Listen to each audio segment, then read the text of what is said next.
मुंबईमध्ये राहणाऱ्या बांगलादेशी ट्रान्सजेंडर गुरुमाला अटक करण्यात आली आहे। देशात बेकायदेशीर राहणाऱ्या 10 पेक्षा अधिक बांगलादेशी नागरिकांना पोलिसांनी अटक केली आहे। त्यातच मुंबई पोलिसांनी ज्योती नावाच्या बांगलादेशी ट्रान्सजेंडर व्यक्तीला अटक केली, जिला गुरुमा असं देखील म्हणतात।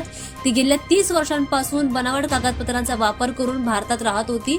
पोलिसांनी दिलेल्या माहितीनुसार ज्योतीचे खरे नाव बाबू अयान खान असं आहे। अलीकडच्या काही महिन्यात बेकायदेशीर बांगलादेशी स्थलांतरितांच्या विरुद्ध कारवाईच्या दरम्यान मुंबईतील शिवाजीनगर पोलिसांनी ज्योतीच्या काही साथीदारांना अटक केली। त्या दरम्यान ज्योतीलाही ताब्यात घेण्यात आलं।